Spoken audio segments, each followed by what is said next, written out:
Like I don't know. It's like weird. Like I'll try to trade well at the beginning, but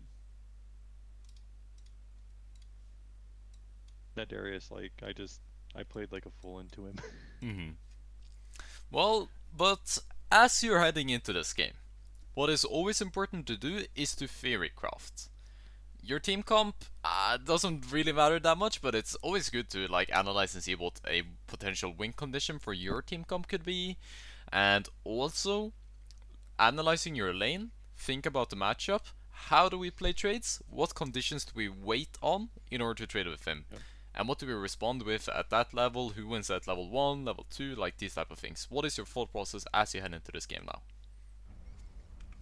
Like I know that I can trade with him early, but like not really as much later. I can't trade with him when he has everything available. If he has Q up, like trading with him is ridiculous because he can just slow me and then, if he lands Q, he heals up and it becomes a problem. Mm-hmm. Especially if he has grab. Like if he has pull, then I shouldn't be trying to dash into him and stuff like that, but I did it anyway. Yeah, Like definitely not wrong. I don't trade with him unless I have pretty much my entire kit up and it, like I shouldn't be intentionally trying to fight him all the time. Uh huh. That's definitely Like a I lot of should correct things. Yeah. Yeah, I should be picking and choosing very carefully when I go in, especially when he has no Q. Like it's a little easier to trade with him, but like it should just be like an auto or two and then walk out. If he pulls me, then I just dash away.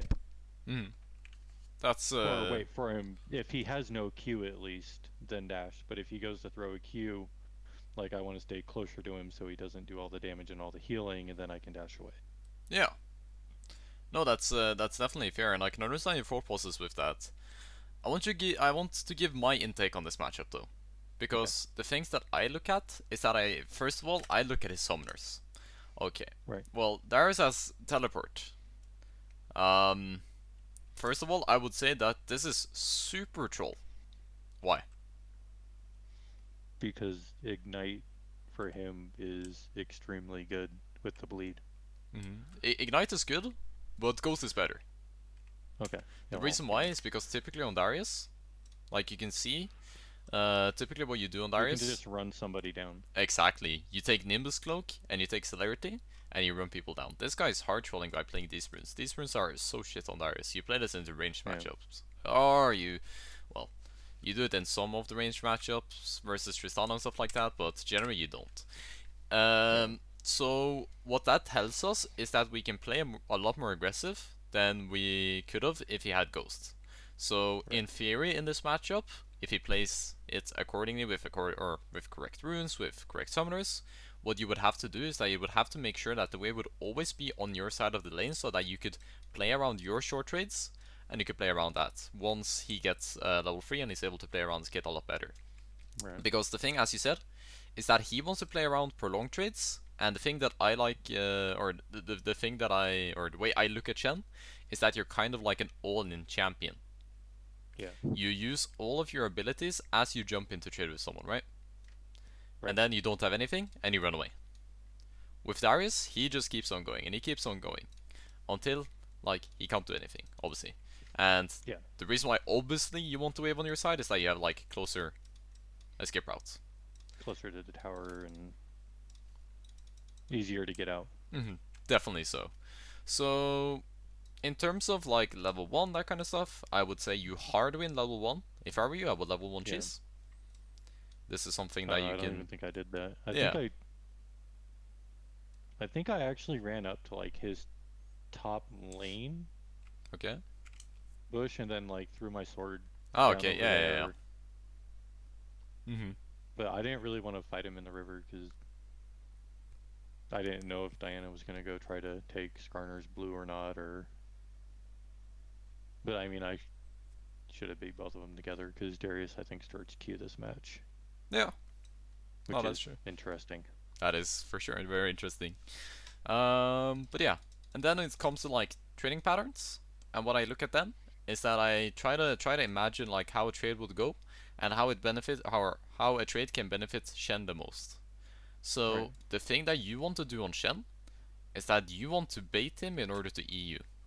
The reason Yeah. why you want to do this is because whenever he does that, you can just respond with an E into a Q, and from that you can set up your empowered Q. You can play around that, and you can like really Right. harass him, right? Right. And if he decides, like, you just try to get your free auto attacks off. If he decides to continue, then you just W. If he Oh, I for got some way too reason, aggressive. yeah, no, that's true. If he decides to, instead of Eing you first, if he decides to go in for like an auto attack W, then you just W. And the thing is that Right. if he's trying to go for that, then you can just run into him with your E, or you can wait for him to E you yourself. Yeah. Right. So what I'm getting at is that we should definitely look to play this matchup really aggressive in the early game, because the thing about Darius is that his weakest points is definitely in the early game, and that's where he's the most abusable. So as I said, if I were you, I would have cheesed and tried, but this is completely fine as Yeah, well. I should have.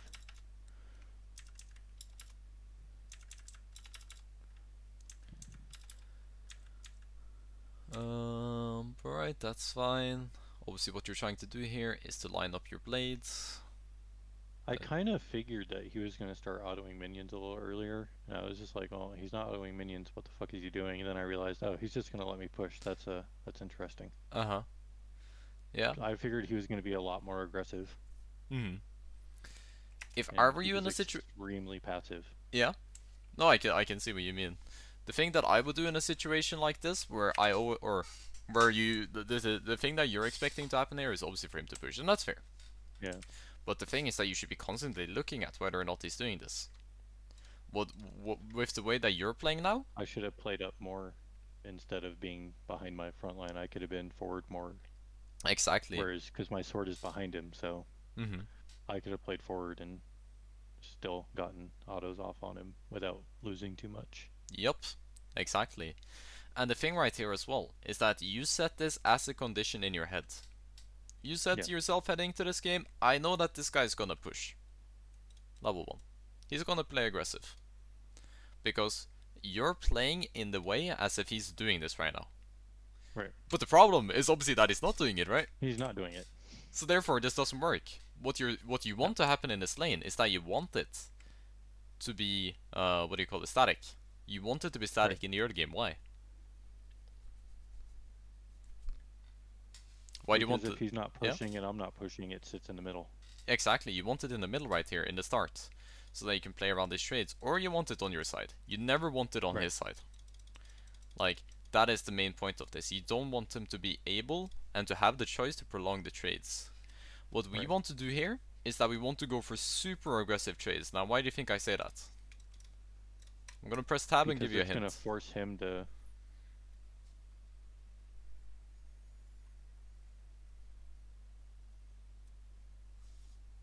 Because not much of his team is going to be able to follow up right away. Diana's going to be bot side for sure.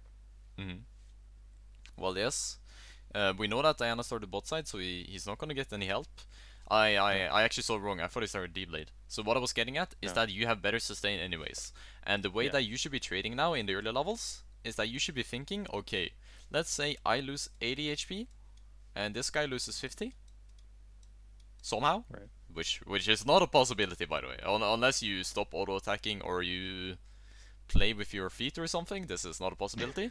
But I'm just saying, this is the mindset you should be having when you're playing Ignite. This trade is worth it for you, even if you lose 80 HP and he loses 50. This is always better for you, like considering it's one trade. So you should be having this constant thought process that you want to play aggro. We've already analyzed that we win this matchup hard level 1. We need to proc his spawn plating at least. Like, step up, you have a grasp. You can zone them off these minions, no problem at all. Right? And grasp is really good early too anyway, so... Exactly. It is very good. And the thing is that we have the shield to follow up. We can most likely set up a Q onto him as well. Maybe we can, maybe we can't. It's not too certain. But the thing right here is that you're missing out on probably like at most probably a 200 damage you could have applied to him. Yeah. But at least you could have practiced bone plating, and yes, you get it now. But the thing is that we had the opportunity so many times to do it before. We could have at least Right. zoned them off the minions. We could have denied him the gold. Yeah. If the wave was static, then he would have lost so much. Alright, so you get level 2. You're playing up. What you should be looking for right now is that whenever he goes to auto attack a minion, you just go in.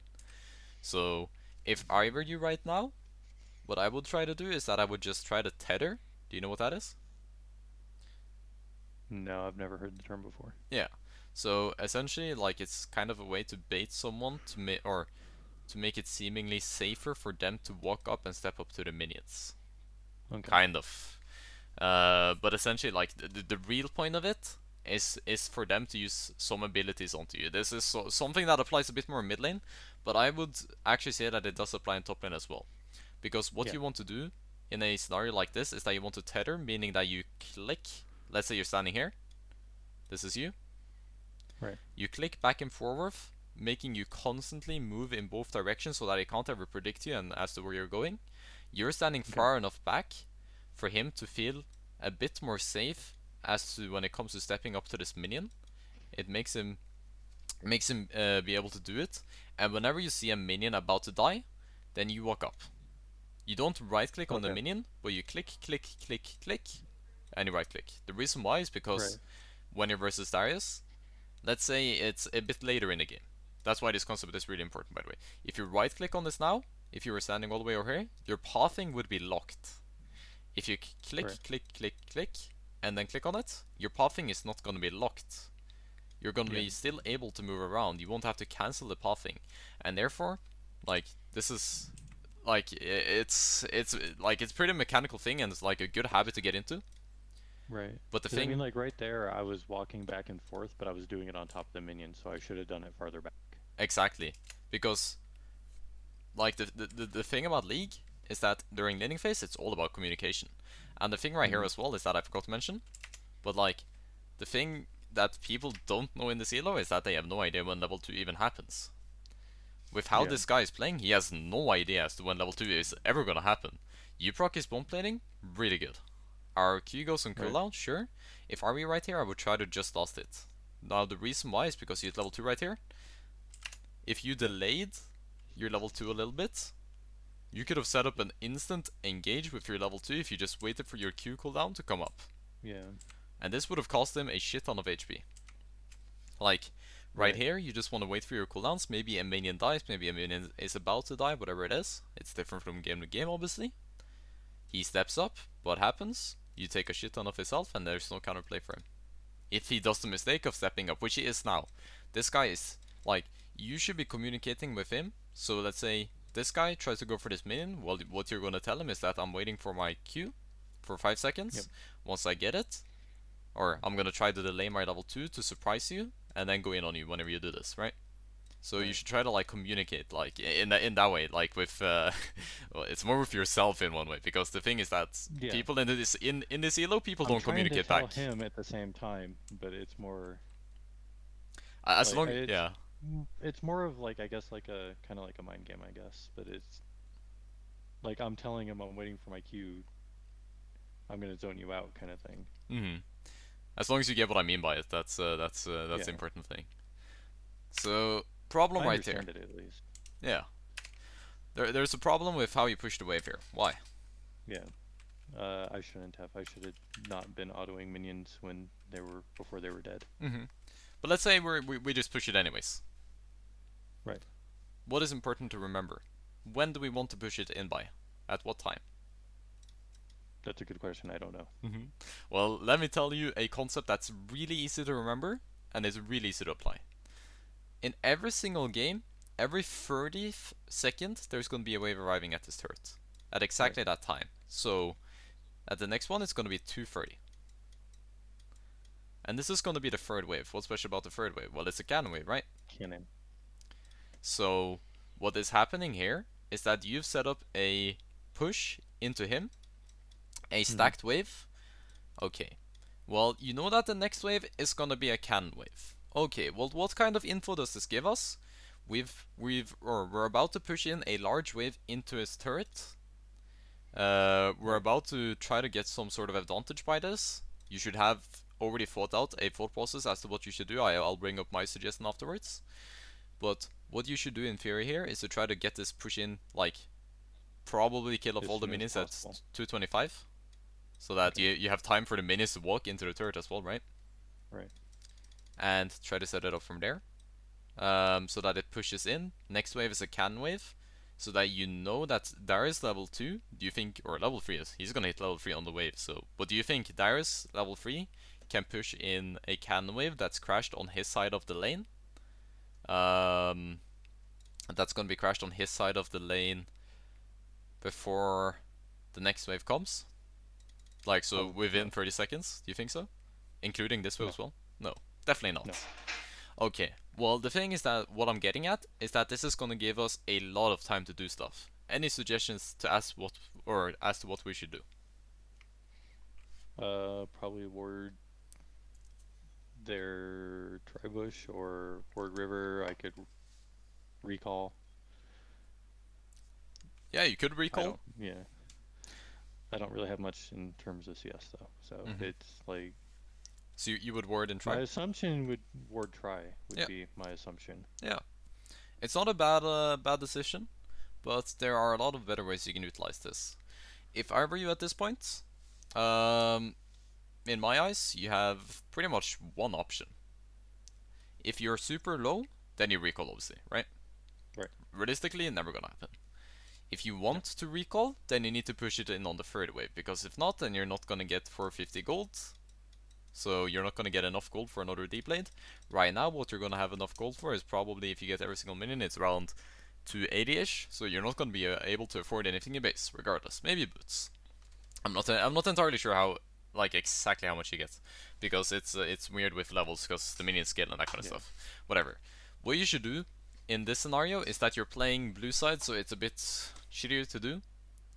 But what I would do in a scenario like this is that I would walk completely free into Diana's jungle.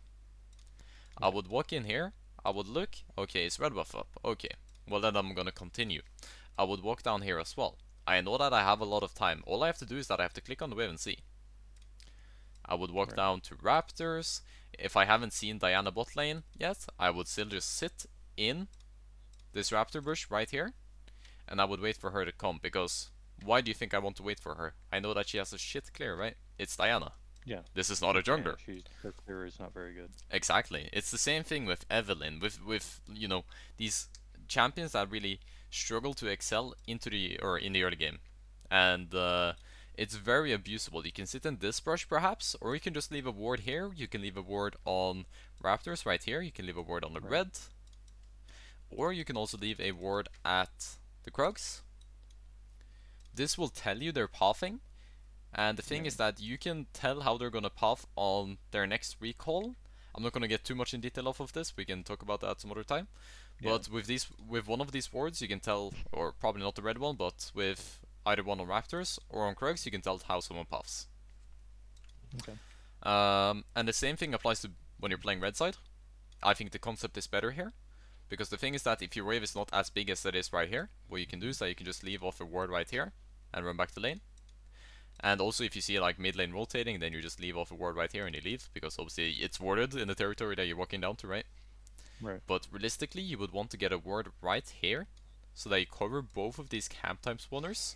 You cover every single entrance and exit of the blue side jungle, obviously other than this. But this is, I wouldn't consider this a part of the blue side jungle.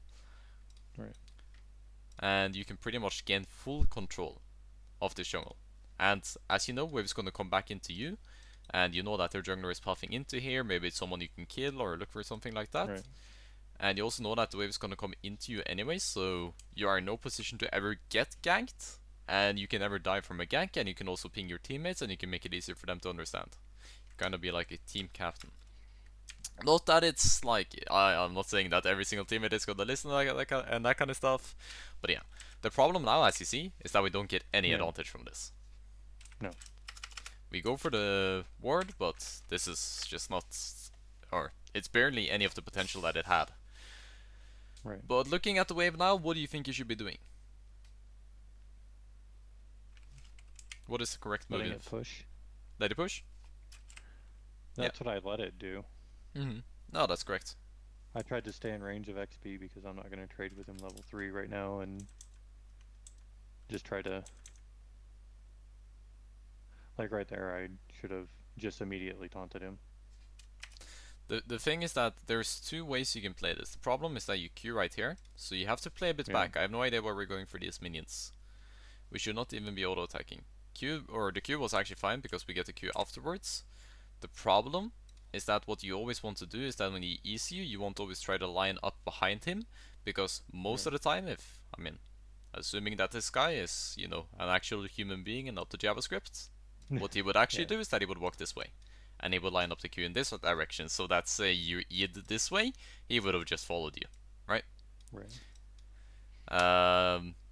So that would allow you to walk behind him right here and like E this direction, right? So you can E towards your Right. turret and you can pull him away from the wave. Problem here is how we use RW. We insta use it for some reason. The thing is that Yeah. if he does this, then it's super bad by him. You can just E onto him immediately and you can 100% win this fight if you just W afterwards. Right. And you stay within the W range. But I did not do that. Exactly. And then we continue the trade. Anyway. Yep. Oh, do we die? This is where Diana ends up diving me. Hi, I mean you're very much a nice target for the Darius or for the Diana. Yeah, and I thought that maybe I could. I thought I had Darius taunted under tower, and he stayed enough in range that it would keep targeting him, and I didn't realize he got out of range fast enough. Hmm. I can understand why you go on Darius, and at the same time, I don't understand it. I should have gone for the Diana. Hmm. The reason I why... didn't realize she missed her Q though either. Oh, well, even if she misses Q or hits, it doesn't matter. If you're in a... She's weaker too, isn't she? She's easier to kill. Yeah, I mean, in theory, you would go on this guy if he didn't have E. If the champion you're Yeah. playing versus can't cancel your dash, then you go for this guy. But the thing is that Diana has nothing to cancel your dash, Darius does.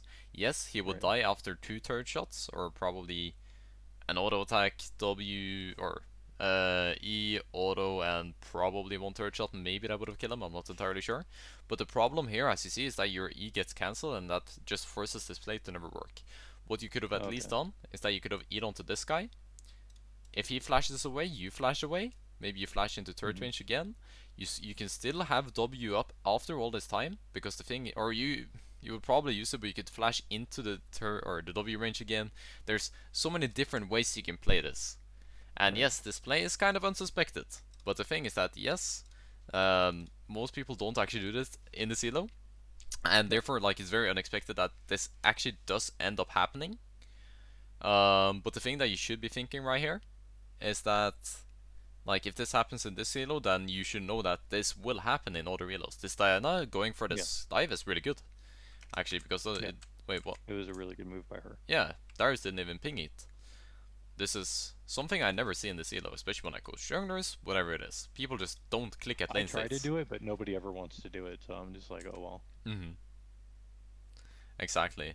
And the thing now is that you put yourself so far behind. I did. So, essentially, to cover what happened, we went for an, like, in my eyes, a very greedy, delayed play onto Darius. Yeah. The thing right here as well is that even with, like, how you played the start of the trade, you still won it. Like, you won this trade right there. That was worth it for you. But the problem is that, I mean, this is something that... I shouldn't have stayed on his side. I should have positioned myself on my side so I could at least walk away. Exactly. And the thing right here as well is that I don't play a lot of Shen, but the thing is that you should know your damage better than I do. Yeah. And the thing is that I know with Shen, I know with Jax, I know with Irelia, I know with all of these champions, I mean, actually not Irelia, the champion is just broken as well. With all of these champions, you want people to be like 60-70% HP or lower in order to look for the all-in. And the problem right here is that it's not near that. Yeah, it wasn't even close. So essentially for me, like, for me it kind of feels like I am watching something that should have happened a very long time ago. Yeah. In one way. And the thing is that this sets us really far back. I'll watch one more live and we'll see. if the same things end up repeating themselves. Because the thing right now is that you cannot play for trades. So what do you think is the correct move right here?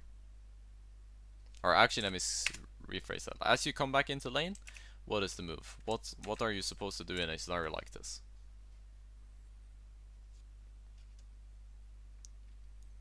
It's a good question. I don't really like. You're not sure? I'm not sure offhand now. Yeah. So what I would do in a scenario like this is that I would slow push this, or like I would kill off these minions obviously, but I would slow push the next wave. Now the reason why you want to do that is, as you see, this mini wave is gigantic. Yeah, it's huge. If you're able, or if Darius is, you know, as I said, the JavaScript, and he walks into your minion wave, or you get the opportunity to E him within the minion wave's range, this guy takes aggro. Like, this guy's gonna get chunked. I'm talking like you're gonna burst 80%. Tons of damage. Mm-hmm. Minions can win lanes. Yes, definitely. And the thing is that, or the reason why I'm saying this, is because he's not gonna be able to contest you. Right. If your wave is that big. Even if it's all in, even with all of that, it's not gonna matter. Because the thing right here is that this guy doesn't really spike until he has like 2 items. I'm not saying that he couldn't do, like, if he had Triforce now and you had almost Titanic, then he could still do this. But the problem now is that we walk away from the wave. Why is this a problem? Because it's so pushing in his tower, and there's a wave that's coming to his tower, so I'm gonna miss experience walking away. Well, you're not gonna miss any experience. You can make him back in time. The problem with this is that now you're giving this guy the opportunity to set up a freeze. Oh, okay. Why do you think why do you think you're giving him the opportunity? Because he's able to hold it with his minion wave coming there. He can thin it down and just hold it. You know the wave is already here, right? Since it's 501. So you know that what he can do is that he can, like, if I were him in this position, I would run up, I would instantly kill these 4 minions, and I would just set up a permafreeze, and I would not let you play the game. Right. And from there, until this guy makes a mistake of breaking the freeze, if he even does, then you're not going to be allowed to play the game. You'll have to wait for your jungler. You'll have to roam mid lane. You'll have to walk into the jungle. You'll have to try and do something else proactive on the map until this guy stops freezing. Because if this guy was playing Ghost as well, there's just no way you're coming back into this lane. There is no counterplay, and this guy could literally win the game off of this. Right. Let me actually find like an example where this actually happens. You know Bjergsen obviously, right? Oh yeah. Have you seen? I mean, I see. I've seen Fog do it to people too. It's just like he just sits at his tower with Trend or whatever, and he's just like, oh, I've seen even like Glacier is another one. Like, whereas I know Glacier tends to do more random shit, but like even in his videos on like how to climb to diamond in 3 hours, it's like, while that's a little ridiculous, like for people who have bad habits. Like, he sits there and he's like, well, now that the wave is frozen and I have the advantage, this guy's just never getting near the wave. And he's now no longer able to CS or farm effectively. Yeah. And he's out of the game. Exactly. Yeah, exactly. Yeah, no, that was my point. Like, as you'll see in that video as well, you don't have to have watched the entire thing. But as you see, it's Bjergsen. Right. He's playing Aurelia into Ryze, which is obviously a matchup that Aurelia hard wins. And the thing that happens in this game is that Aurelia sets up a freeze, or Bjergsen sets up a freeze for, I think it's around 11 minutes if I remember correctly. It's a pretty long time since I watched the video. Yeah. But the thing is that this game just becomes unplayable for Ryze. There's nothing he can do. Aurelia becomes too strong. The jungler can't even come and contest the freeze. It's a pretty glorious example of how powerful this tool is. Definitely. So we'll watch a little bit more. We are kind of a bit overboard with how much time I'm actually supposed to use, but it's alright. Yeah, it's like, at this point I was just too afraid of the Darius. Like, I didn't really want to keep going. And then, like, even right there, like, I knew that I probably should have stopped, and I kept going anyway. Yeah, exactly. And the thing now is that, And then I end up burning flash now because of it, and like right there I was fine. Mhm. And instead instead of like walking away, I just kept going. Yeah, exactly. Like you let him restart or start his stacks like 5 times. And Yeah, yet again, if this guy was a good player, he could actually set up a freeze from this. Some reason he doesn't. yeah, And like now we're forced out of lane, and there's just no way of us getting ever back into the standing phase and playing it the way that it no. should be. And therefore I'm gonna end